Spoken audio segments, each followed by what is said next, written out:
그 외아들 우리 주 예수 그리스도를 믿사오니 이는 성령으로 잉태하사 동정녀 마리아에게서 나시고 본디오 빌라도에게 고난을 받으사 십자가에 못 박혀 죽으시고 장사한 지 사흘 만에 죽은 자 가운데서 다시 살아나셨으며 하늘에 오르사 전능하신 하나님 우편에 앉아 계시다가 저리로서 산자와 죽은 자를 심판하러 오시리라. 성령을 믿사오며 거룩한 공예와 성도가 서로 교통하는 것과 죄를 사하여 주시는 것과 몸이 다시 사는 것과 영원히 사는 것을 믿사옵나이다. 아멘. 하나님께 찬양드립니다.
곳에서 예배하네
하나님 아버지, 우리가 오늘 예배를 통하여서 우리의 삶이 더욱더 하나님 앞에 무릎 꿇는 삶이 되게 하여 주시옵소서. 하나님, 우리의 생각과 우리의 계획과 우리의 욕심을 꺾을 수 있는 건 주님 앞에 무릎 꿇는 것밖에 없습니다. 우리의 삶의 길을 우리가 알 수 없고 우리가 어디로 가야 될지, 어떤 선택을 해야 될지, 하나님 무엇이 옳은지 그른지 우리는 미련하여서 잘 분별하지 못하오니 늘 주님께 물은 삶을, 엿주는 삶을 살게 하여 주시옵소서. 주님, 저희가 하나님 앞에 물을 때마다 우리에게 하나님의 마음과 뜻과 선하신 인도하심으로 우리의 삶을 인도해 가 주시옵소서. 우리 같이 기도하겠습니다. 하나님 아버지, 오늘도 이렇게 예배의 자리에 불러주셔서 하나님께 찬송과 기도와 아버지 하나님의 말씀을 듣고 예배할 수 있게 하여 주시는 진심으로 감사를 드립니다. 하나님 아버지, 오늘 예배하는 가운데 우리의 마음과 생각이 주님께를 향하게 하여 주시옵시고 무엇보다도 우리가 더 주님 앞에 무릎 꿇는 삶을 살게 하여 주시옵시길 간절히 원합니다. 하나님, 모든 순간, 모든 결정, 모든 상황 속에서 하나님, 내 감정과 내 경험이 앞서지 않게 하여 주시고 하나님 앞에 먼저 여쭙게 하여 주시옵소서. 하나님, 무엇이 옳은 선택입니까? 제가 어떤 길로 가야 합니까? 하나님, 이 어려움 속에 제가 무엇을 해야 됩니까? 하나님, 저를 도와주시옵소서. 모든 상황 속에서 그렇게 주님 앞에 기도하면서 하나님 앞에 알고 또 알을 때로 하나님, 우리에게 가장 좋은 길로 인도하여 주시옵소서. 우리를 향하신 하나님의 선하신 뜻과 계획이 무엇인지를 우리가 밝히 보고 따라갈 수 있게 하여 주시옵소서. 때로는 마음이 무너지고 낙심되어지는 그런 상황 속에 있을 때 사람으로부터 위로받고 세상의 것으로부터 위로받는 것이 아니라 가장 먼저 주님 앞에 엎드려서 주님께 간절히 우리의 아픔을 고하고 우리의 외로움과 우리의 슬픔을 구할 때 주님, 세상이 줄 수 없는 평강과 세상이 줄 수 없는 위로함으로 우리를 위로해 주시옵시길 간절히 원합니다. 그래서 우리가 이러한 하나님과 함께하는 하나님이 주시는 이 은혜를 늘 경험하면서 그렇게 날마다 무릎 꿇는 삶이 너무나 당연한 삶이 되게 하여 주시옵시길 간절히 원합니다. 하나님, 도와주시옵소서. 예수님이 늘 그렇게 무릎 꿇는 삶을 사셨던 것처럼 하나님, 우리가 그렇게 늘 주님 앞에 무릎 꿇는 삶을 살게 하여 주시옵시길 간절히 기도하오니 하나님, 도와주시옵소서. 기도에 게으르지 않게 하여 주시옵소서. 기도에 게으르지 않게 하여 주시옵소서. 아버지, 기도하는 가운데 우리의 삶을 빛으로, 안식으로, 평강으로 인도하여 주시옵소서. 감사드리고 예수님의 이름으로 기도드립니다.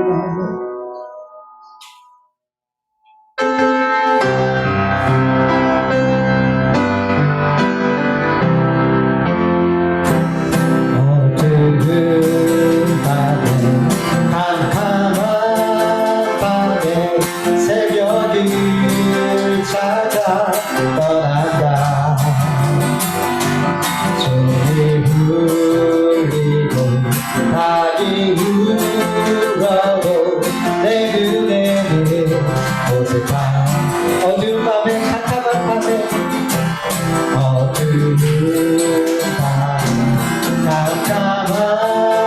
밤에 새벽을 찾아 떠난다. 저기 울리고 닭이 울어도 내 눈에는 오색밤이었어. 우리가 처음 만난 그때 우리가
영영이 있음을 나는 느낄 수가 있었소.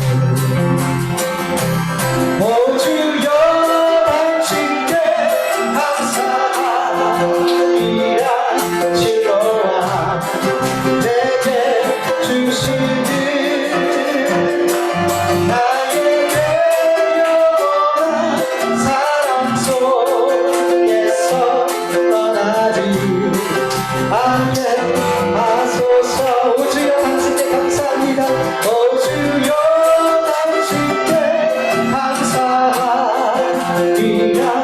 주로만 내게 주신 듯 나에게 영원한 사랑 속에서 떠나지 않게 하소서. 아멘. 주님 만나지 않으면 새벽이 안 옵니다. 주님 만나야지 새벽이 옵니다. 주님은 반드시 우리가 주님을 만날 수 있게, 우리의 눈이 떠질 수 있게 우리의 삶에 신뢰함을 주시는 줄 압니다. 그 신뢰함이 우리에게 모두 다 하나님께서 주시는 은혜인 줄 믿습니다. 진실하게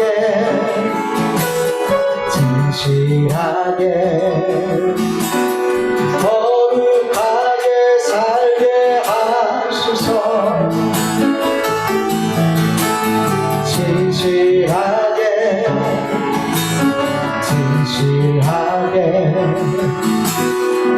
거룩하게 살게 하소서. 진실하게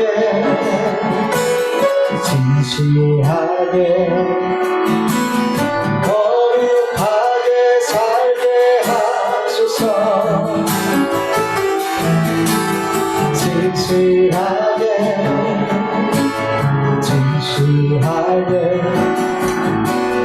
거룩하게 살게 하소서.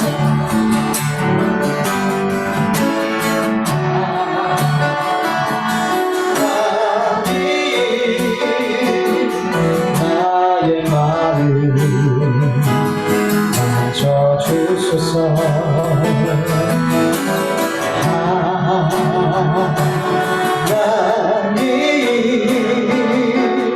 나의 영혼 새롭게 하나님 나의 마음 만져주소서.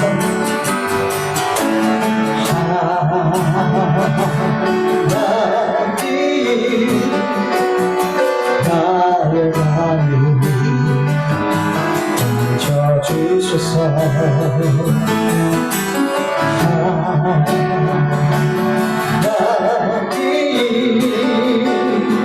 나의 영혼 새롭게 하소서.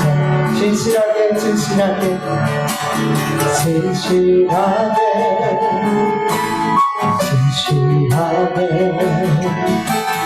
거룩하게 살게 하소서. 진실하게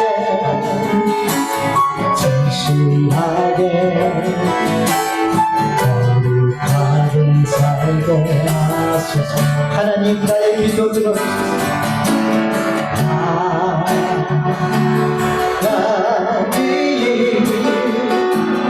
나의 기도 들어주소서.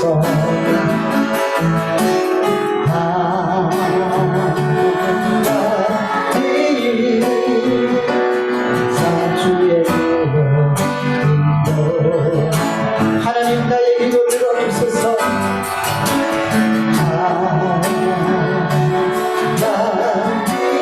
나의 기도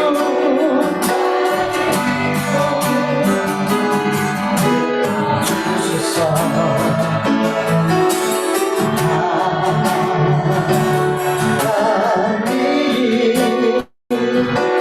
주의 길로 하나님 나의 마음 만져주소서.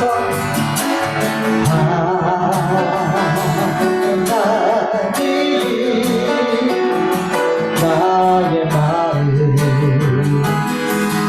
만져주소서. 하나님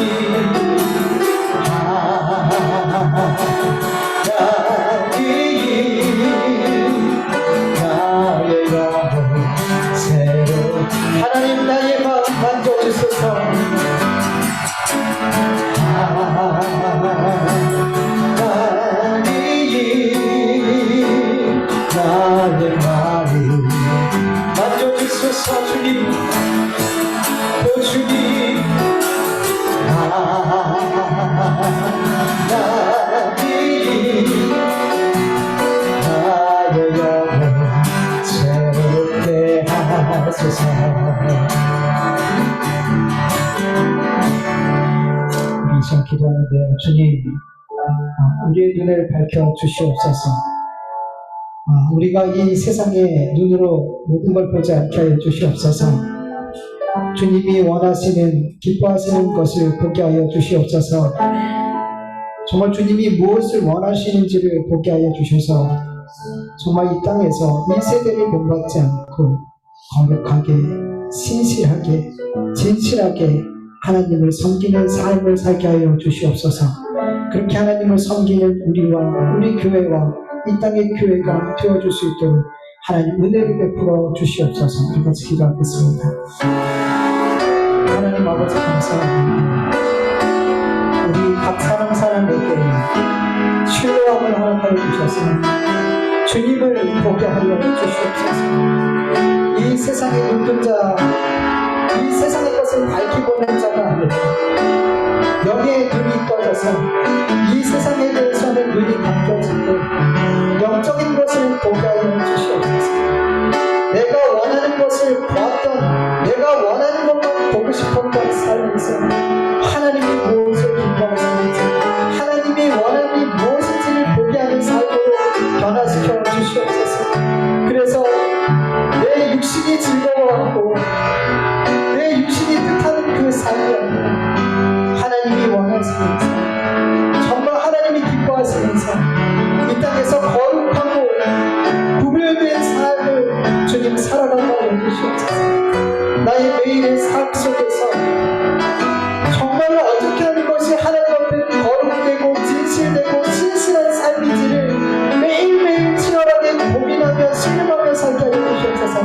세상 사람들에게 예수 그리스도의 빛과 예수 그리스도의 그 사명, 주신 사명을 감당함으로 손가락질 받고 핍박받는 것, 아버지 그 삶이 우리의 삶에 있게 하여 주시옵소서.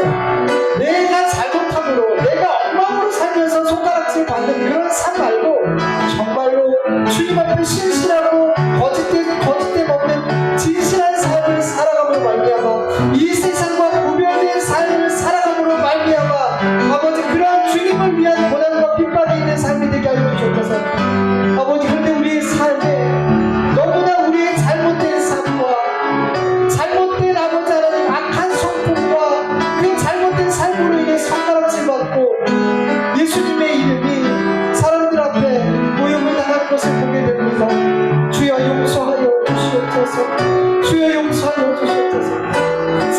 하나님 앞에서도 책망을 받는 그런 손가락질 받는, 세상에게도 손가락질 받고 하나님에게는 책망받는 삶이 아니라 정말 세상에게는 책망받고 손가락질 받고 하나님 앞에는 칭찬받을 수 있는 그런 우리의 신실한 삶, 진실한 삶, 거룩한 삶이 되어질 수 있도록 은혜를 베풀어 주시옵소서. 감사합니다. 예수님의 이름으로 기도드립니다.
영영의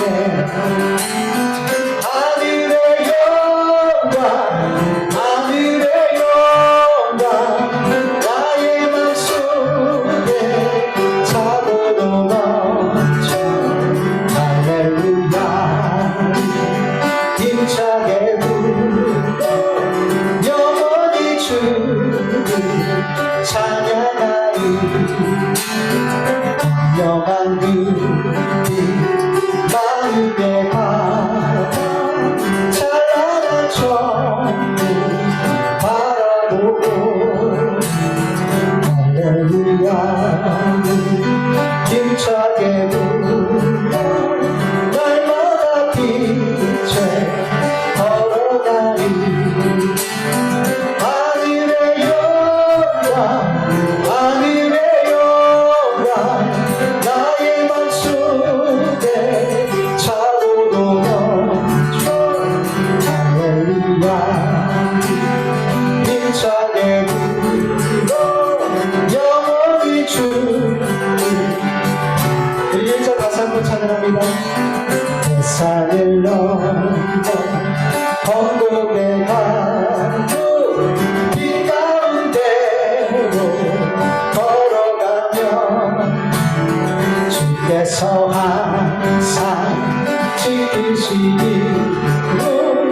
약속한 말씀 변치 않게 하늘의 영광 하늘의 영광 나의 맘속에 차고도 넘쳐 할렐루야 힘차게 불러 영원히 주를 찬양하리. 이 시간 예배를 위해서 손님 목사님 나오셔서 기도해 주시겠습니다.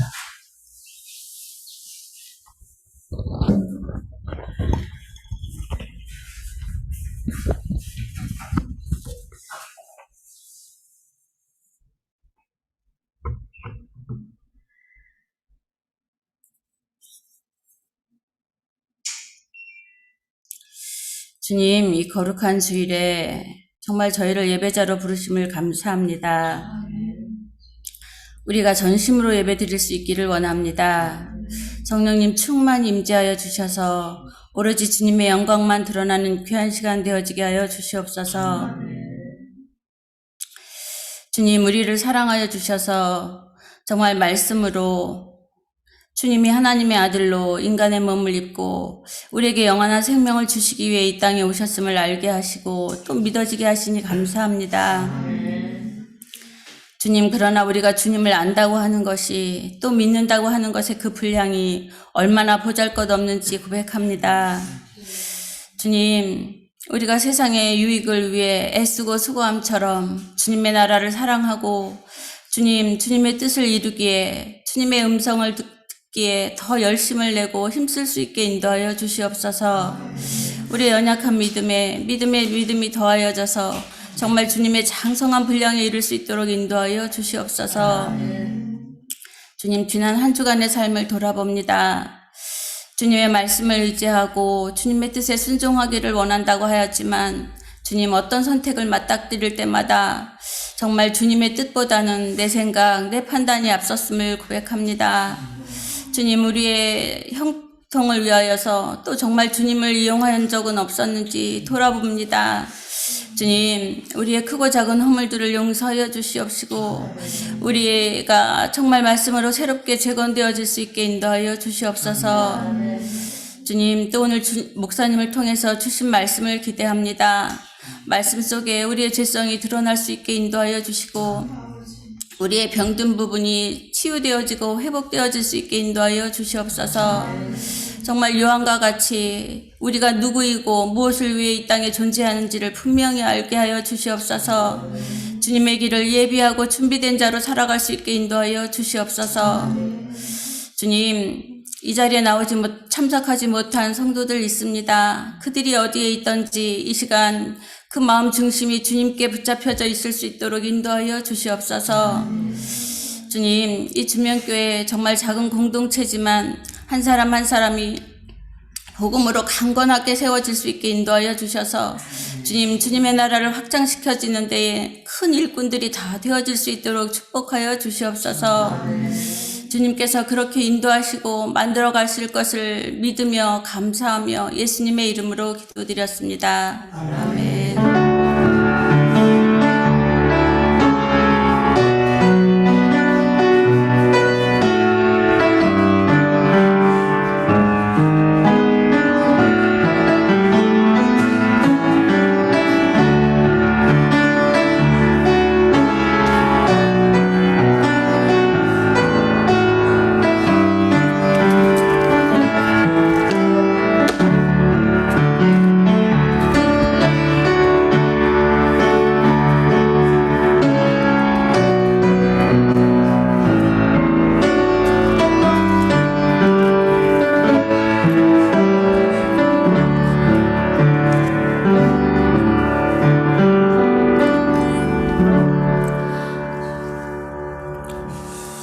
하나님 말씀 같이 봅니다. 오늘 하나님께서 우리에게 주신 말씀은 마태복음 11장 16절부터 마지막 절 30절까지입니다.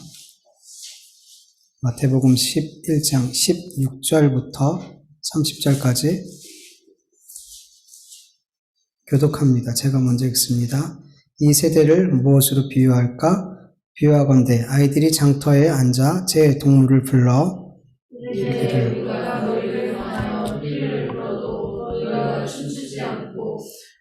슬피우로도 너희가 가슴을 치지 아니하였다 함과 같도다. 요한이 와서 먹지도 않고 마시지도 아니하며 그들이 말하기를 귀신 들렸다 하더니 인자가 와서 말하기를 보라 먹기를 탐하고 포도주를 즐기는 사람이여 죄와 죄인의 친구로다 하니 죄인은 그 행한 일로 옳다함은 없느니라. 예수께서 권능을 가장 많이 행하신 고을들이 회개하지 아니하므로 그때 책망하시되 진저 베세다야 너희에게 행한 모든 권능을 두로와 시돈에서 행하였다라면 그들이 벌써 베옷을 입고 죄에 앉아 회개하였으리라. 내가 너희에게 이르노니 심판날에 두로와 시돈이 너희보다 견디기 쉬우리라. 그러나 내가 하늘까지 높아지겠느냐 웅배까지 낮아지리라. 내게 행한 모든 권능을 소돔에서 행하였다면 그 성이 오늘까지 있었으리라. 내가 너희에게 이르노니 심판날에 소돔 땅이 너희보다 견디기 쉬우리라 하시니라. 그때 예수께서 대답하여 이르시되 천지의 주제이신 아버지여 이것을 지혜롭고 슬기 있는 자에게는 숨기시고 어린아이들에게는 나타내심을 감사하나이다. 옳소이다. 이렇게 된 것이 아버지의 뜻이니이다. 내 아버지께서 모든 것을 내게 주셨으니 아버지 외에는 아들을 아는 자가 없고 아들도 아들의 소원대로 계시를 받은 자 외에는 아버지를 아는 자가 없느니라. 수고하고 무거운 짐진 자들아 다 내게로 오라. 내가 너희를 쉬게 하리라.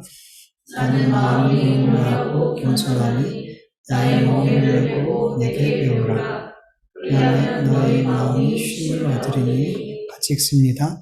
이는 내 멍에는 쉽고 내 짐은 가벼우니라 하시니라. 아멘. 16절을 보면 예수님께서 이 세대를 무엇으로 비유할까 이렇게 말씀하세요. 성경에 보면은 이 세대, 이 단어는 긍정적으로 쓰일까요? 부정적으로 쓰일까요? 다 부정적으로 써요. 이 성경은 이 세대를 향해서 악하고 음란한 세대, 죄 많은 세대, 믿음이 없고 패역한 세대, 표적을 구하는 세대 이렇게 말씀하세요. 그러니까 표적을 구하는 세대가 왜 악한 세대냐 하면 나에게 보여주세요. 보여주면 믿을게요. 이거예요. 쉽게 말하면. 그러니까 믿음의 주체가 내가 돼버리는 거예요. 나에게 기적을 보여주고 당신이 메시아 됨을 나에게 증거를 보여주면 내가 그 증거를 보고 내가 믿을지 말지 내가 판단해 볼게. 교만함이거든요. 그래서 표적을 보고 믿겠다. 이거는 악한 세대, 믿음이 없는 세대를 말하는 거예요. 지금도 그런 경우가 많잖아요. 보아야지 믿을 것 같고, 내가 뭔가 체험해야지. 체험하고 경험하는 신앙 너무 중요한 거예요. 근데 그것으로 인해 내가 믿겠다, 안 믿겠다라고 생각하는 거는 잘못된 약한 세대에 속해 있는 거란 말이에요. 예. 예수님을 그리스도로, 하나님의 아들로, 나의 구세주로 믿고 인정하지 않는 자들 향해서 성경은 이 세대라고 이야기를 하고 있어요. 그리스도인들은 이 세대를 본받지 말아야 되는 거예요. 이 약한 세대의 행위와 그들의 말과 유행과 사상과 가치들을 본받지 말아야 돼요. 로마서 12장 2절에 너희는 이 세대를 본받지 말고 오직 마음을 새롭게 함으로 변화를 받아 하나님의 선하시고 기뻐하시고 온전하신 뜻이 무엇인지 분별하도록 하라. 성경 우리에게 분명히 말씀하세요. 이 세대는 너희들이 본받을 세대가 아니야. 거기로부터 돌아서야 돼. 그래서 세상 사람들과 우리가 다르게 사는 거는 너무 당연한 거예요. 세상 사람들이 생각하고는 사상들, 가치들, 그들이 추구하는 유행들, 이것과 다르게 사는 거는 그리스도인들은 당연한 거예요, 여러분. 이상한 거 아니에요, 여러분. 본받지 말라 그런단 말이에요, 성경. 거기서 돌이키고 너희는 하나님이 뭘 기뻐하는지 그걸 생각해. 그것을 선택해. 그렇게 말씀하시는 거예요. 예수님은 이 세대를 이렇게 비유하세요. 16절을 현대인의 성경을 보면 이들은 마치 장터에 앉아서 자기 친구들에게 우리가 피리를 불어도 너희가 춤추지 않고 우리가 상여 노래를 불러도 너희가 울지 않는다 하고 말하는 어린아이와 같다. 예수님 그 당시 풍습을 비유해서 말씀하고 계세요. 그 당시에는 결혼식 때 피리를 불었어요. 그럼 사람들이 그 피리 소리를 듣고 춤을 추고 흥겹게 이렇게 즐겼죠. 그리고 장례식 때는 여인들이 곡을 하면 그 곡소리에 맞춰서 사람들이 가슴을 치면서 이렇게 통곡을 했단 말이에요. 그러니까 아이들이 장터에서 사람들이 많이 모여있는 그곳에서 결혼식 놀이를 하고 장례식 놀이를 하고 있었더라는 거예요. 그 비유를 지금 하시는 거예요. 그런데 한 그룹의 아이들이 흥겨운 소리로 피리를 불고 또 애곡하는 소리를 애곡하는 그렇게 막 애곡을 해도 한 그룹에 있는 아이들이 거기에 맞춰서 춤을 추거나 뭐 가슴을 치면서 통곡하는 그런 흉내를 내지 않더라는 거예요. 그래서 놀이가 되지가 않더라는 거예요. 그 비유를 들어주시고 계세요. 여러분, 이 비유에서 피리를 불고 애곡하는 아이는 누구를 상징할까요? 예수님. 그리고 더 나아가서 복음을 전하는 모든 자들을 상징해요. 그러면 아무 반응도 하지 않고 있는 이 아이들 그룹, 여긴 누굴 상징할까요? 예수님에게 무관심한 자들, 때로는 박해하는 자들, 더 넓게는 우리가 복음을 전할 때 그거에 대해서 무관심하고 그것에 대해서 공격적으로 나오는 그런 사람들, 반대하는 사람들을 이야기해요. 이런 이들을 성경에서 한마디로 뭐라 그래요? 이 세대 이렇게 표현하고 있어요. 이 세대는 왜 피리 소리를 듣고 애곡하는 소리를 들어도 거기에 합당한 반응을 하지 않는 걸까요? 18절, 19절 우리 한번 18절, 19절 같이 한번 읽어볼게요. 시작. 요한이 와서 먹지도 않고 마시지도 아니하며 그들이 말하기를 귀신이 들렸다 하더니 인자는 와서 먹고 마시며 말하기를 보라 먹기를 탐하고 포도주를 즐기는 사람이요 세리와 죄인의 친구로다 하니 지혜는 그 행한 일로 인하여 옳다함을 얻느니라. 아멘. 그 헬라어 원문으로 보면요, 18절 맨 앞에 왜냐하면 이런 접속사가 있어요. 그 앞에서 비유를 듣고 나서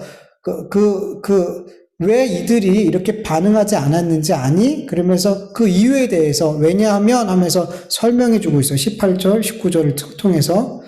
요한은 여러분 거친 약대토를 입고 메뚜기와 석청을 먹으면서 광야에서 지냈어요. 그 광야에서 아무도 안 듣는데 회개하라 천국이 가까이 왔느니라 외쳤죠. 그리고 그는 떡도 먹지 않고 포도주도 먹지 않았어요. 누가 초청을 해도 가지 않았어요. 그 광야가 그의 삶의 자리였어요. 그의 사역의 자리였어요. 그런데 이렇게 극도로 금욕적인 생활하는 이 세례요한을 사람들이 보면서 이 악한 세대에 속한 자들이 보면서 뭐라 그랬어요? 귀신 들린 거 아니야, 저 사람? 이 악한 세대에 속한 자는 그 세례 요한의 모습 삶을 보면서 귀신 들렸어 이렇게 얘기하더라는 거예요. 그러니까 세례 요한이 아무리 회개하라 천국이 가까웠다 선포해도 저 사람 귀신 들린 자가 얘기하는 거 들을 필요 있어 이렇게 나오더라는 거예요. 그리고 반대로 예수님에 대해서는 어떻게 얘기해요? 예수님은 세례 요한처럼 그렇게 극도의 어떤 금욕생활 이런 거 하지 않았죠. 오히려 이 세대가 말하는 죄인이라고 평가하는 사람들, 그들과 먹고 마셨어요. 네, 그러면서 그들의 친구가 되어주셨죠. 그런데 이 세대에 속한 사람은 뭐라고 얘기해요? 포도주를 탐하고 먹기를 탐하고 포도주를 즐기는 사람이라고 얘기해요. 헬라어 원어로 보면요, 습관적으로 너무 많은 음식을 개걸스럽게 먹는 자 이렇게 표현하고 있고요. 포도주를 그냥 즐기는 정도가 아니라 술을 너무 좋아하는 술꾼, 술에 빠진 자 이렇게 표현하고 있단 말이에요. 그리고 세리와 죄인들과 함께 먹고 마시는 그들의 죄인들의 친구라고 비판했어요. 그래서 예수님께서 똑같이 회개하라 천국이 가까웠다 외칠 때 듣지 않는 거예요. 저 술주정뱅이가, 저 술에 빠지고 먹기를 탐하는 자가, 죄인의 친구가 말하는 그 소리를 들을 필요가 없더라는 거죠. 근데 여러분, 세례 요한이 귀신 들린 자처럼 먹지도 마시지도 않으면서 금욕생활하는 것, 그게 그의 삶의, 그의 사역의 전부였어요? 아니에요. 예수님이 세리와 죄인들과 먹고 마시기만 했어요? 이게 예수님의 사역의 전부예요? 아니란 말이에요. 그런데 이 세대에 속한 사람은 예수님을 보고 세례 요한의 그 사역을 보면서 이것이 그들의 사역의 전부인 것처럼 그 일부를 보고, 그리고 그 일부도 아주 왜곡해서 보고 비판하고 있더라는 거예요. 왜? 회개하라 천국이 가까웠다 선포하는 세례 요한과 예수님에게 반응하고 싶지 않은 거예요. 피리를 불어도 춤추지 않아도 되고 애곡해도 가슴을 치지 않아도 될 이유를 만들더라는 거예요. 합리화시키는 거예요. 예수님의 그 복음에 반응하지 않아도 될 그 이유를 만들어내더라는 거예요. 세례 요한은 너무 금욕적인 신앙생활하기에 잘못된 거야. 저거는 아니야. 예수님은 율법을 범하면서까지 너무 자유롭게 신앙생활하기 때문에 저거는 방종이야. 저것도 잘못된 거야. 극과 극으로 묘사를 하면서, 예수님과 세례 요한은 극과 극으로 묘사하면서 저건 다 잘못된 거야. 그러니까 저기에 반응할 필요 없어. 저기에 응답할 필요 없어. 이렇게 하고 싶었던 거란 말이에요. 근데 예수님께서 19절 마지막 부분에 이렇게 말씀하시죠. 지혜는 그 행한 일로 인하여 옳다함을 얻느니라. 지혜는 누굴 상징하죠? 예수님을 상징해요. 예수님께서 행하신 그 모든 일은, 예수님이 행하신 그 일이 예수님께서 행하신 그 일 자체가 예수님이 옳다라는 것을 증명해 준대요. 예수님이 행하신 모든 일이, 예수님께서 뭘 말하지 않아도, 내가 옳다 틀리다 말하지 않아도 내가 한 그 일을 보는 자들은 내가 옳은 것을 알 거야 라고 말씀하시는 거예요. 그런데 이 세대에 속한 사람들은 예수님이 행하시는 그 옳은 일을 보면서 뭐라 그래요? 옳지 않다라고 얘기하는 거예요. 틀렸어. 악해 라고까지도 얘기하는 거란 말이에요. 예수님이 행하신 일을 옳다라고 인정하는 사람은 예수님이 피리를 불 때, 복음을 전할 때 춤추고 기뻐해야죠. 예수님께서 회개하라 천국이 가까이 왔다 선포하실 때 가슴을 치면서 회개해야죠. 근데 그렇게 하기가 싫은 거예요. 그렇게 하고 싶지가 않은 거예요. 계속해서 예수님을, 세례 요한을 왜곡해서 색안경을 쓰니까 모든 것이 다 잘못된 것으로 보이는 거예요. 아니, 본인이 그렇게 보고 싶어 하는 거예요. 자꾸 사람들이 색안경 쓰고 본다 그러는데 사실 누가 씌워준 게 아니에요. 내가 그렇게 보고 싶은 거예요. 내가 그렇게 하고 싶은 거란 말이에요. 여러분, 그리스도인들이 복음을 전하고 복음의 삶을 살아갈 때 이 세대에 속한 자들은 이 복음에 반응하고 싶어 하지 않아요. 여러분, 이거 너무 당연한 거예요. 너무 당연한 거예요. 왜냐하면 그 사람들 안에 있는 죄는 근본적으로 하나님과 올바른 관계에 맺는 것을 싫어해요. 거절해요. 거부해요. 예. 사람이 예수 그리스도로 말미암아 하나님과의 올바른 관계를 맺게 되면, 그 올바른 관계 안에 있으면 죄는 더 이상 그 사람을 영원한 사망과 심판으로 끌고 가지 못해요. 못한단 말이에요. 죄의 역할을 하지 못하게 된단 말이에요. 그래서 그 사람 안에 있는 죄는 어떻게든 이 복음이 우리 안에 들어오지 못하도록 막는 거예요. 마귀가 하는 일이 그거거든요. 못 들어오게 하는 거예요. 여러분, 분명 우리가 예수님으로 말미암아 하나님과 올바른 관계 안에 있어도 우리는 육을 입고 살고 있기 때문에 죄를 져요, 안 져요? 죄의 영향을 받아요, 안 받아요? 죄를 져요. 죄의 영향을 받아요. 근데 달라진 게 있어요. 그 죄가 목표로 한 곳이 있잖아요. 우리의 삶을 죄는 그 죄가 목표로 한 곳으로 끝까지 끌고 가려고 해요. 그런데 우리가 예수 그리스도를 믿고 하나님과의 올바른 관계 안에 있으면 죄가 목표로 한 곳에 우리를 끌고 가지 못해요. 죄가 목표로 한 그곳을 우리를 끝까지 끌고 가지 못하더라는 거예요. 왜? 예수 그리스도의 십자가의 보혈의 은혜와 능력이 죄와 사망을 이기셨기 때문이에요. 그래서 죄가 죄의 역할을 우리 안에서 못하는 거예요. 그래서 어떻게든 우리 안에 있는 죄는, 악한 마귀 사탄은 하나님과 올바른 관계를 맺을 수 있는 유일한 방법인 예수 그리스도를, 복음을 무관심하게 하고 무시하게 하고 공격적으로 대하게 한단 말이에요. 여러분, 고린도전서 15장 51절에서 58절 우리 같이 한번 읽어보죠. 보라, 내가 너희에게 비밀을 말하노니 우리가 다 잠잘 것이 아니요 마지막 나팔의 순식간이 호련히 다 변화되리니 나팔 소리가 나매 죽은 자들이 썩지 아니할 것으로 다시 살아나고 우리도 변화되리라. 이 썩을 것이 반드시 썩지 아니할 것을 입겠고 이 죽을 것이 죽지 아니함을 입으리로다. 이 썩을 것이 썩지 아니함을 입고 이 죽을 것이 죽지 아니함을 입을 때에는 사망을 삼키고 이기리라 기록된 말씀이 이루어지리라. 사망아, 너의 승리가 어디 있느냐? 사망아, 내가 쏘는 것이 어디 있느냐? 사망이 쏘는 것은 죄요, 죄의 권능은 율법이니라. 우리 주 예수 그리스도로 말미암아 우리에게 승리를 주신 하나님께 감사하노니, 그러므로 내 사랑하는 형제들아, 견실하며 흔들리지 말고 항상 주의 일에 더욱 힘쓰는 자가 되라. 이는 너의 수고가 주 안에서 헛되지 않은 줄 아니라. 아멘. 여러분, 예수 그리스도 안에서 복음으로 말미암아 하나님과 올바른 관계 안에 있을 때 죄가, 사망이 그 원하는 방향으로 우리를 못 끌고 가고 결국엔 패배당한대요. 그래서 죽음이 우리를 이기지 못하고 죄가 우리를 이기지 못한대요. 복음만이 죄와 사망을 이기는 능력이란 말이에요. 예수님만이. 그래서 이 속에서 이 죄는, 마귀는 정말 치열하게 수단과 방법을 다 동원해서 그 복음을, 그 예수 그리스도의 그 은혜를, 용서를, 사랑을 못 받아들이게 막는 거예요. 막는 거예요. 얼마나 치열하게 막는지 몰라요. 얼마나 치열하게.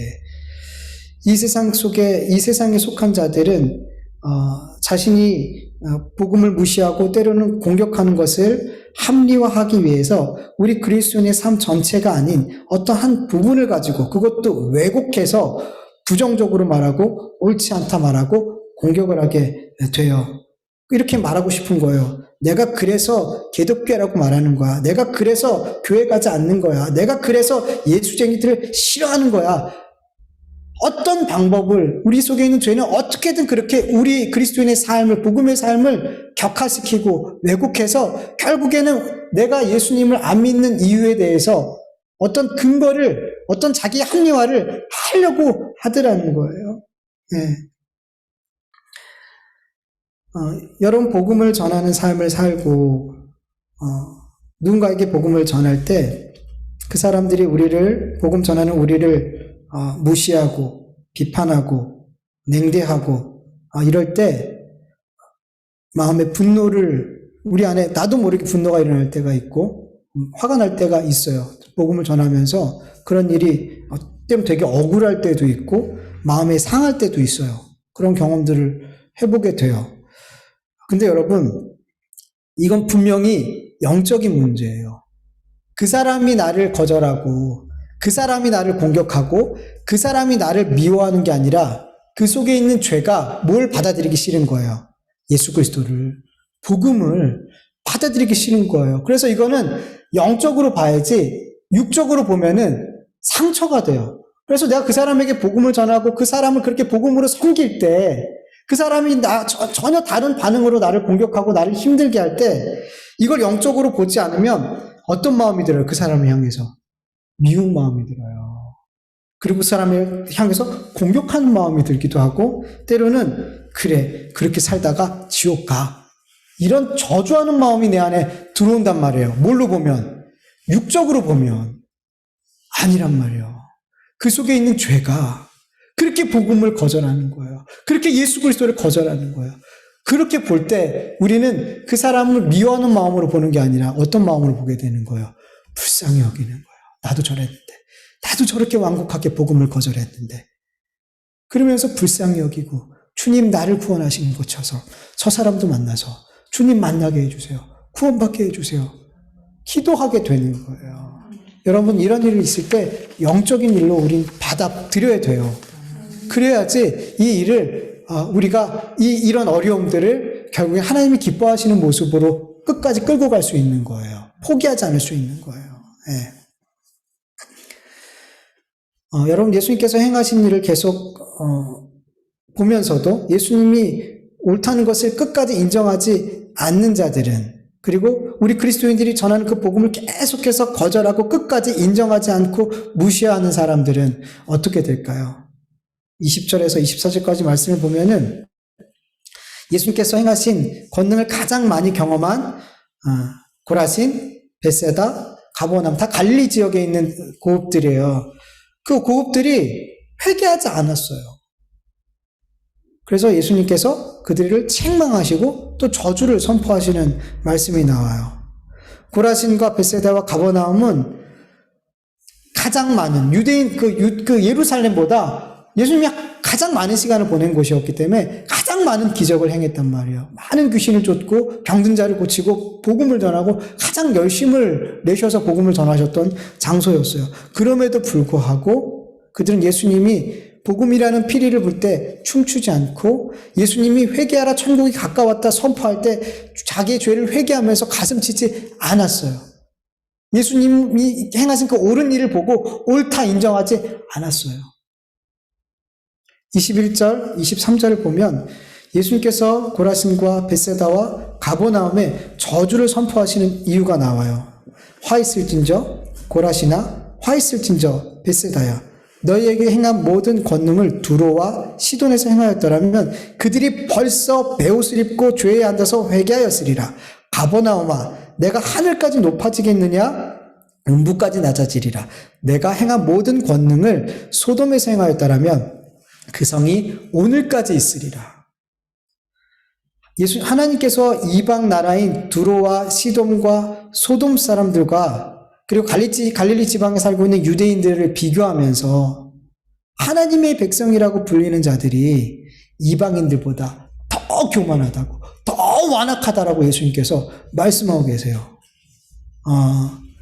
여러분 두로와 시돈 사람이 얼마나 교만하고 악했는지 잠깐 보면요. 에스겔 26절에서 28절까지 보면 두로와 시돈을 하나님께서 심판하시는 말씀이 나와요. 그 가운데 에스겔 28장 1절에서 9절은 두로를 대표하는 두로 왕이 얼마나 큰 죄인인지 얼마나 큰 교만한 사람인지 말씀하고 있어요. 이거 한번 같이 보죠. 같이 읽어볼까요?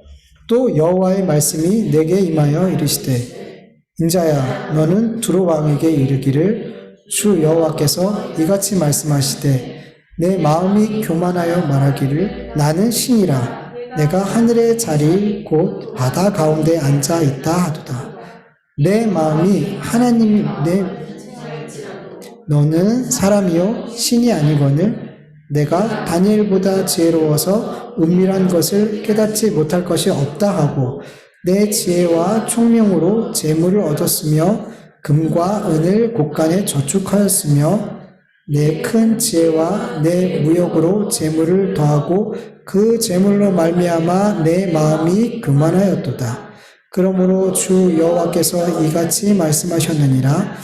내 마음이 하나님 마음같이 채하였으니 그런즉 내가 이방인 곧 엿 나라의 강포한 자를 거느리고 와서 너를 치리니 그들이 칼을 빼어 내 지혜의 아름다운 것을 치며 내 영화를 더럽히며 또 너를 구덩이에 빠뜨려서 너를 바다 가운데서 죽임을 당한 자의 죽음같이 바다 가운데서 죽게 할지라. 내가 너를 죽은 자 앞에서도 내가 하나님이라고 말하겠느냐? 너를 치는 자 앞에서 사람일 뿐이요 신이 아니니라. 아멘.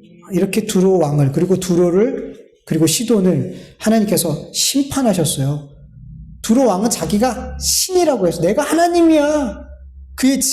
그가 갖고 있는 지혜와 그가 갖고 있는 재물로 말미암아 내가 신이야 라고 할 만큼 교만했단 말이에요. 그런데 이 두로 왕, 시돈 사람들보다 누가 더 교만하고 완악하대요, 예수님이? 벳세다와 고라신과 벳사다에 살고 있는 그들이, 그 하나님의 백성이라고 불리는 그들이 더 교만하고 더 완악하대요. 여러분, 소돔이 의인 몇 명이 없어서 멸망당했어요. 의인 10명이 없어서 멸망당했죠. 근데 의인이 10명이 없어서 멸망당한 그 성보다 가버나움이 더 악하대요. 가버나움이 더 악하대요. 만약에 두로와 시돈 사람들이 고라신과 벳세다와 가버나움에서 행하신 예수님의 권능을 봤다면 그들은 벌써 회개했대요. 베옷을 입고 회개했을 거래요. 소돔 사람들이 가버나움에서 행하신 예수님의 권능을 봤다면 그 소돔은 지금까지 존재했을 거래요. 여러분, 예수님이 이거 과장해서 얘기하는 거 아니에요. 진심으로 얘기하시는 거예요. 진심으로. 여러분, 요나가 아수르라는 그 나라의 수도인 니느웨에 가서 하나님의 심판의 메시지를 전했죠. 아주 큰 성읍이에요. 4일 길을 가야지 다 돌 수 있는 길을 하루만 건성건성 하나님의 심판을 전했잖아요. 그럼에도 불구하고 왕부터 높은 자부터 낮은 자까지 막론하고 모든 사람이 다 회개했어요. 죄를 뒤집어 쓰고 회개했단 말이에요. 베옷을 입고. 하물며 예수님께서 그 땅에서, 그 이방 땅에서 권능을 행하시면서 회개를 선포하셨다면 어떡하겠냐는 거예요. 당연히 회개한다는 거예요.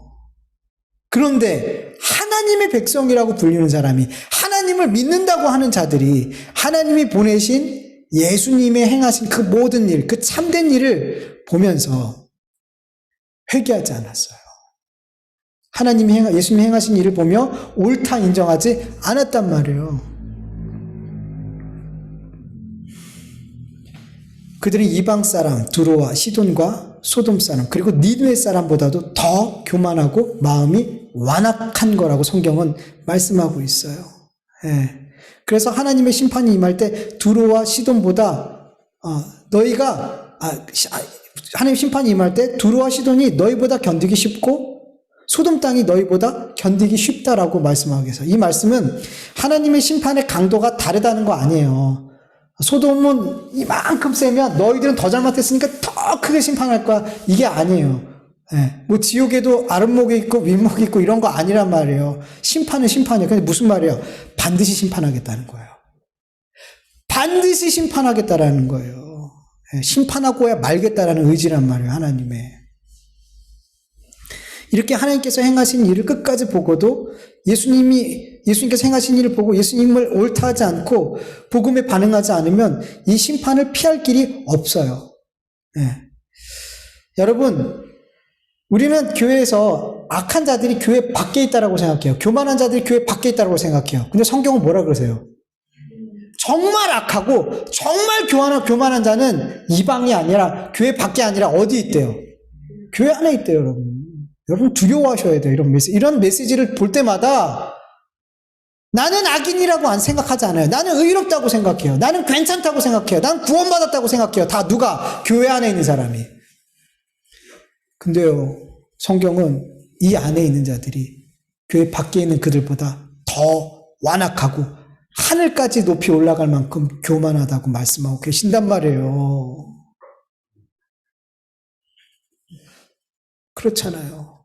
우리는 하나님의 말씀을, 복음을 들어요. 매주 들어요. 매번 들어요. 알아요. 맨날 아멘 하면서 들어요. 주님을 찬송해요. 근데 주님을 두려움이 없어요. 오히려 하나님을, 신을 안 믿는 자들은 오히려 더 두려워해요. 하나님을, 신이란 존재를. 근데 이 자리에서 하나님을 섬기는 우리가 그들보다, 저는 그런 생각을 많이 들어요. 그들보다 이 안에서 하나님을 섬기는 사람들이 하나님에 대한 두려움이 없어요. 더 없어요. 하나님은 그렇게 말씀을 드리면 하나님이 어떠한 삶을 살길 원하시는지 알면서도 우리는 그 삶과 거리가 멀어요. 교회 안에 있는 사람들이. 하나님의 심판을 피할 수 없는 자들이 이 교회 안에 있더란 말이에요. 성경이 그렇게 말씀하고 있단 말이에요. 넓은 길을 가는 자들 많다 그러고 좁은 길로 가는 자들 적다, 찾으니까 적다 그러잖아요. 이거 믿음, 이 세상 얘기 말하는 게 아니라 교회에게 말하는 거란 말이에요. 교회에게. 이런 말씀들을 들을 때마다 나는 아니지요 라고 하는 게 아니란 말이에요. 가룟 유다처럼. 주님 앞에 두렵고 떨리는 마음으로 이런 말씀들을 받으셔야 돼요. 나를 돌아보라는 말씀이에요. 우리의 삶을. 내가 정말로 예수님이 피리를 불고 예수님이 애국을 할 때 내가 정말 그것에 반응하는 삶을, 그 복음에 반응하는 삶을 내가 진짜 살아가고 있을까? 돌아보라는 거란 말이에요. 나는 괜찮아 이 생각하는 게 아니고요. 25절에서 27절을 보면요, 예수님이 다음과 같이 기도를 드리세요. 우리 현대인의 성경으로 같이 읽어볼게요. 시작. 그때 예수님이 이렇게 기도하셨습니다. 하늘과 땅의 주인이신 아버지, 이것을 지혜롭고 영리한 사람에게는 숨기시고 어린 아이에게는 나타나시니 감사합니다. 그렇습니다. 이것은 아버지의 기뻐하시는 뜻이었습니다. 아버지께서는 모든 것을 내게 맡겨주셨습니다. 아버지 외에는 아들을 아는 사람이 없고 아들과 그리고 아들이 아버지를 알게 하시려고 선택하는 사람 외에는 아버지를 아는 사람이 없습니다. 아멘. 여러분, 예수님께서 피를 불고 애국할 때, 예수님께서 복음을 전하고 회개를 선포할 때 이것에 반응하는 자들은 지혜롭고 영리한 사람이 아니라 어린아이래요.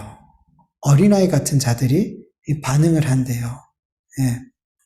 이렇게 된 이유에 대해서 지혜로운 자들이 반응하는 것이 아니라 어린아이들이 반응하는 것, 그 복음에 반응하는 것에 대해서 성경은 뭐라 그러냐면 하나님께서 지혜롭고 영리한 사람에게는 복음을 숨기셨대요.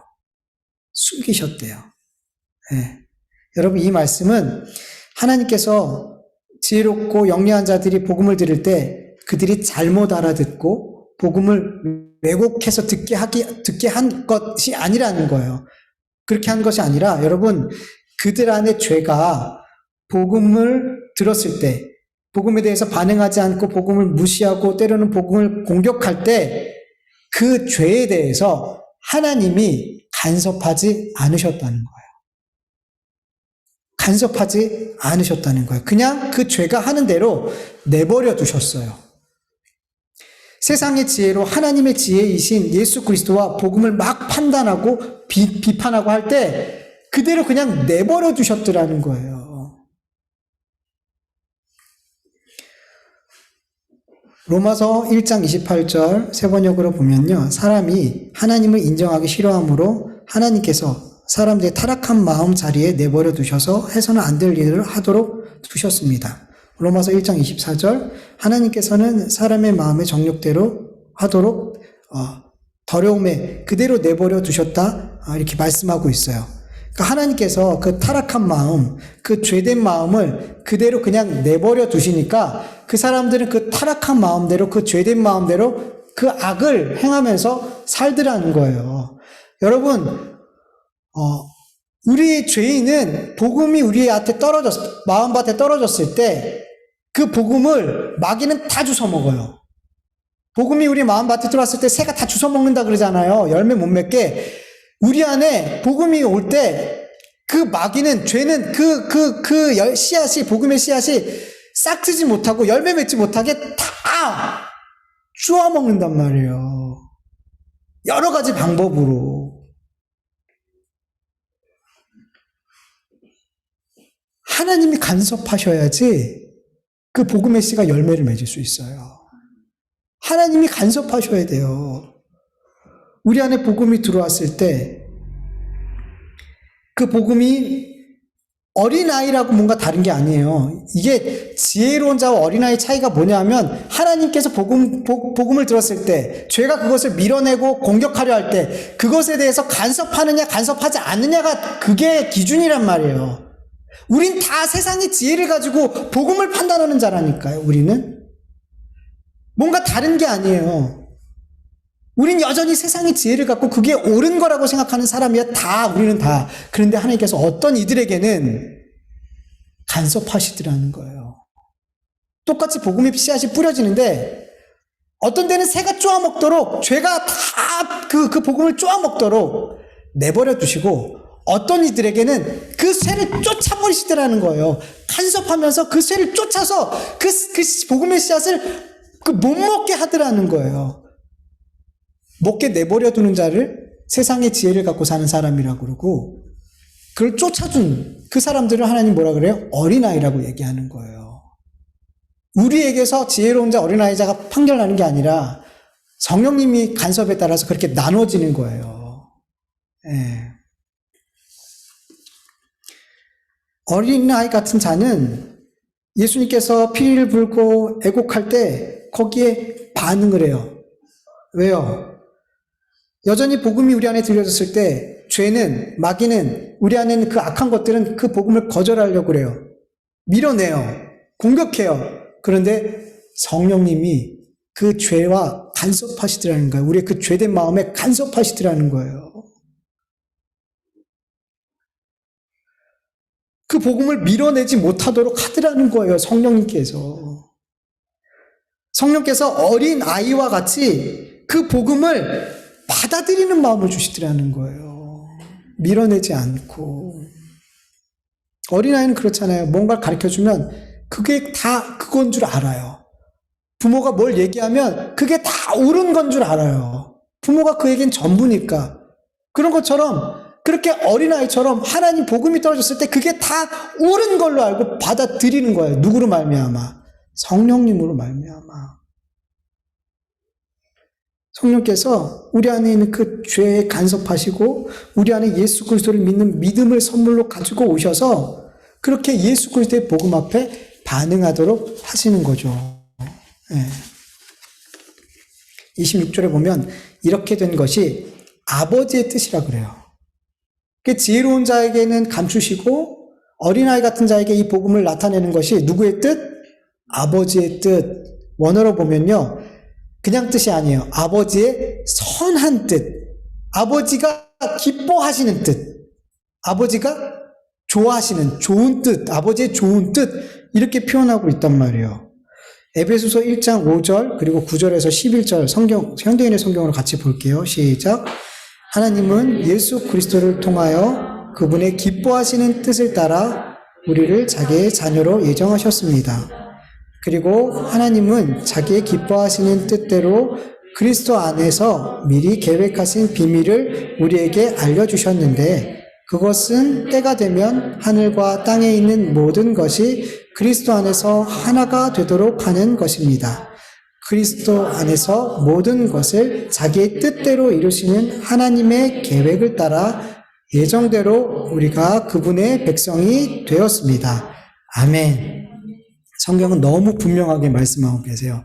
하나님께서 창세 전에 누구 안에서? 예수 그리스도 안에서 하나님의 기뻐하시는 뜻을 따라서, 하나님의 선하신 뜻을 따라서 누구에게는 이 복음을 비밀로 하시고 누구에게는 이 비밀을 드러나게 하셨어요. 이 복음을 비밀로 내둔 자들은 이 세상에서 어떤 자로 나타나요? 세상의 지혜로움을 가지고 사는 사람들, 세상에서 영리한 사람들, 그렇게 세상의 것으로 자기 힘을 갖고 살아가는 사람들, 이 사람들에게 하나님께서는 복음의 비밀을 감추시는 거예요. 근데 하나님이 택한 자녀들에게는 마치 어린아이가 모든 것을 받아들이는 것처럼 그 비밀을 열어주셔서 받아들이게 하신대요. 누구의 뜻대로? 하나님이 그리스도 안에서. 네. 이 뜻은 언제 준비되어졌어요? 이 하나님의 뜻은 창세전에, 우리 읽진 않았지만 에베소서에 보면은 창세전에 하나님께서 기뻐하신 뜻을 이렇게 준비하셨더라는 거예요. 그리고 27절에 다시 한번 확인시켜 주죠. 현대인의 성경을 보면 아버지께서는 모든 것을 내게 맡겨 주셨습니다. 아버지 외에는 아들을 아는 사람이 없고 아들과 그리고 아들이 아버지를 알게 하려고 선택하는 사람 외에는 아버지를 아는 사람이 없습니다. 하나님을 아버지라고 부를 수 있고 하나님을 아는 자들은 예수님이 택한 자들 밖에는 없대요. 예수님이 택한 자들. 아들과 아버지를 아는 자들, 그리고 예수님께서 행하신 모든 일들을 옳다라고 인정하는 사람은 예수님이 선택한 자들이에요. 그래서 하나님은 예수 그리스도 안에서 우리를 택했다 그러는 거예요. 예수님이 택한 그들을 하나님께서 인정하시기 때문에 예수 그리스도 안에서 우리를 택했다라고 성경은 말씀하고 있는 거예요. 여러분, 성경은 처음부터 끝까지 우리가 하나님의 자녀된 것, 우리가 구원받은 것, 오직 창세전 하나님께서 예수 그리스도 안에서 우리를 택하셨기 때문이라고 말씀하고 계세요. 오늘 말씀도, 또 에베소서 예수님도 그렇게 말씀하시고 사도들도 그렇게 말씀하고 있고, 예수님의 택하심, 하나님의 택하심이 있기 때문에 우리는 어린 아이처럼 복음을 믿을 수 있게, 받아들일 수 있게 된 거고, 예수님의 제자로서 이 세상에서 양의 삶을 살아갈 수 있게 된 거예요. 하나님의 사랑과 은혜와 용서에 반응하는 삶을 살아갈 수 있게 된 거란 말이에요. 여러분, 결코 우리의 행위가 하나님의 택하심을 실패하게 만들 수 없어요. 없어요, 여러분. 우리의 그 어떤 죄도 우리를 구원해서 떨어지게 못해요. 우리가 생각할 때는 조그만 거짓말이나 누구를 죽일 수 있는 거짓말이나 달라 보이죠. 하나님에게는 어떨까요? 아니에요. 다 하나님의 얼굴을 배울 수 없는 죄예요. 세상의 그 어떤 죄도 우리를 하나님이 택하심에서, 구원해서 떨어뜨리게 못한단 말이에요. 예. 이런 말씀을 받을 때, 그래? 그러면 마음껏 죄를 지을 수 있겠네 라고 생각하는 분들 여기선 아무도 없을 거예요. 왜 그래요? 정말 주님을 만났다면, 진짜 복음이 무엇인지 안다면 정말 주님을 사랑할 수밖에 없어요. 내가 정말 주님을 기쁘시게 하는 삶을 살고 싶은 마음이 우리 속에서부터 일어난단 말이에요. 죄를 미워하는 마음이 우리 속에서 일어난단 말이에요. 그 사랑이, 그 복음이 정말 우리 안에서 심기어지고 열매 맺고 있다면, 예수 그리스도의 성령이 우리 안에 있다면 우리는 죄를 미워해요. 죄를 마음껏 지을 수 있겠네로 갈 수가 없어요. 못해요, 그렇게. 하라 그래도 안 해요.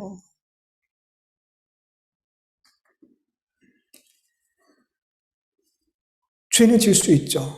그럼에도 불구하고 육을 입고 있기 때문에. 근데 그 죄가, 그리고 우리의 어떤 하나님의 보시기에 악한 삶을 우리가 혹시라도 살지라도 그것들로 인해 하나님의 구원에서 우리가 탈락되거나 이렇게 되지 않아요. 제발 그런 거 갖고 무서워하지 마세요.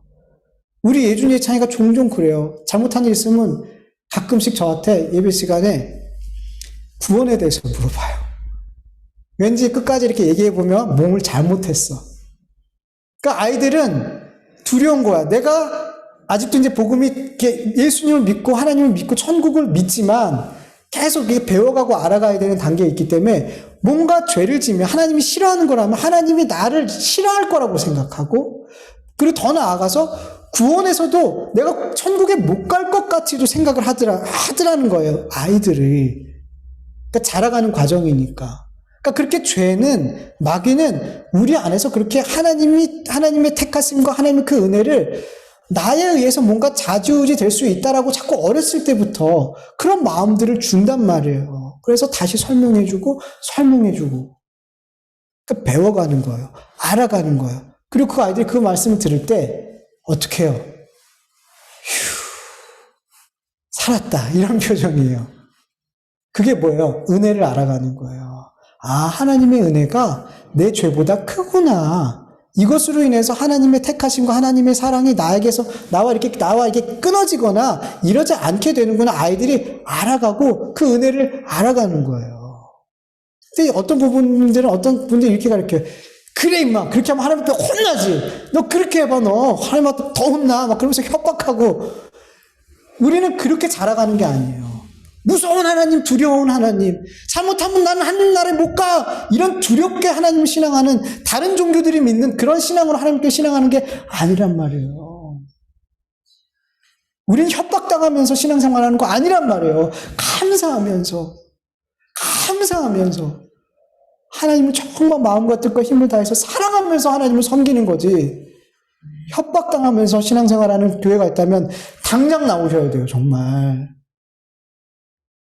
그런 교회들을 저는 봤어요. 협박하면서 신앙생활하게 하는 거예요. 부들부들 떨면서. 아니란 말이에요, 여러분. 하나님은 그렇게 우리가 하나님을 섬기기 원치 않으세요. 아니, 그런 방법으로 하나님은 우리를 만나주시지 않아요. 물론 하나님을 두려워하고 경외해야 되죠. 근데 아니란 말이에요. 그것과 그거는 다른 거란 말이에요. 경외함이 있을 때 우리는 하나님 앞에 바른 모습으로 하나님을 섬기게 되는 거예요. 우리의 자세를 바르게 섬길 수 있는 거예요. 경외함이 있을 때.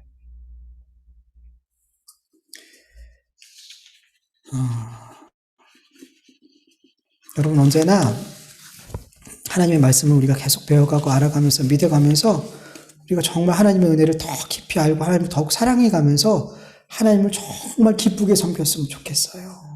우리의 삶 속에서도 하나님을 좀 더 기쁘게 섬겼으면 좋겠어요. 예. 생각해 보세요. 집에서 맨날 때리는 아빠가 있다고 생각해 보세요. 얼마나 힘들까요? 얼마나 그 가정이 힘들까요? 아니에요, 하나님은 그런 하나님이. 주님을 알아갈수록 우린 주님을, 하나님 아버지를 더욱 사랑함으로 섬기게 될 줄 믿습니다. 예, 우리 같이 기도하면서 우리 주신 말씀 묻고 기도할게요.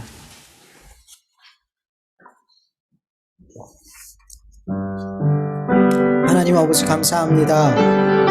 또 주의 말씀을 들으면서 한 가지씩 하나님의 말씀을 더욱 하나님이 어떤 분인지, 하나님을 어떻게 섬기는 것이 옳은 일인지 우리가 깨달아 알아가게 하여 주시옵시길 간절히 원합니다.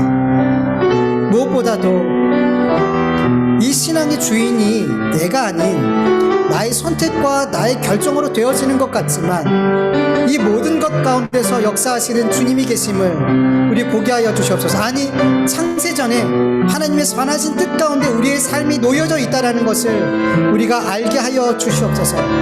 주님의 사랑을 알아갈수록 우리의 신앙의 삶이 더 해이해지는 것이 아니라, 더 죄에 우리의 삶을 던지는 것이 아니라, 더 죄에 예민하고 더욱 죄를 미워하고 하나님을 사랑하기에 하나님 앞에 순종하는 삶을 살려고 애쓰고 힘쓰는 삶, 내 모든 삶 속에서 하나님 앞에 부끄러움 없는 삶을 살려고 더 발버둥치는 삶, 그렇게 성령에 예민하게 반응하는 삶을 살아가게 하여 주시옵소서.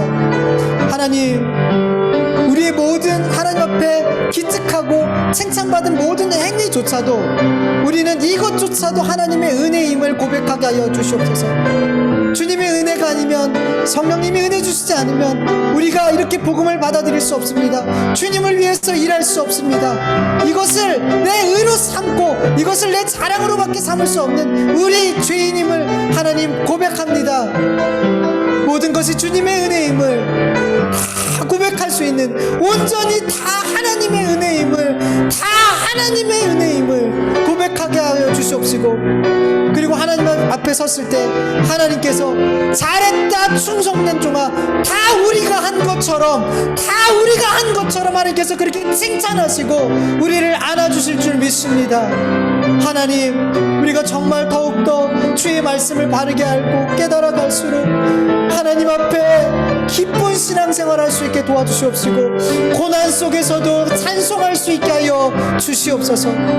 정말 하나님을 아버지로 믿는 삶이 얼마나 감사한 삶인지를, 아버지 얼마나 기쁜 삶인지를, 얼마나 고마운 삶인지를 더욱 알아가고 믿게 하여 주시옵소서. 감사하며 예수님의 이름으로 기도합니다. 아멘. 하나님 아버지 감사드립니다. 오늘도 하나님 앞에 겸손히 예배드리게 하여 주시고, 하나님 앞에 모든 주권을 올려드리게 하심을 감사합니다. 하나님, 모든 것이 하나님 것이고 하나님으로부터 온 것이고 하나님께로 돌아가게 될 것을 믿습니다. 우리의 삶에 하나님이 주인 되어 주시고 우리는 그 하나님의 뜻에 순종하는 삶이 되어질 수 있도록 도와주셔서 하나님, 그 순종함 가운데 세상에 줄 수 없는 평안과 기쁨을 누리면서 하나님께 순종하는 삶, 하나님을 사랑하는 삶이 가장 행복한 삶이구나 계속 확인되어지는 우리의 삶이 되게 하여 주시옵소서. 하나님께 우리의 모든 것이 달려있음을 믿고 모든 것이 하나님의 것임을 믿고 그 믿음 가운데 하나님 앞에 귀한 예물 구별하여 올려드립니다. 하나님, 이 귀한 예물이 우리의 생각과 우리의 옳음을 따라서 사용되지 않게 하여 주시옵시고, 기도하는 가운데 하나님이 아버지 하나님 원하시고 뜻하시는 그곳에 우리의 생각은 아닐지라도 하나님의 뜻이면 아멘하고 순종하여 하나님의 뜻을 이루는 물질들이 되게 하여 주시옵시고, 그 드린 손길들도 그렇게 그 온 삶이 내 뜻이 아니라 하나님의 뜻이 이루어지는 산 제사의 삶이 되게 하여 주시옵소서.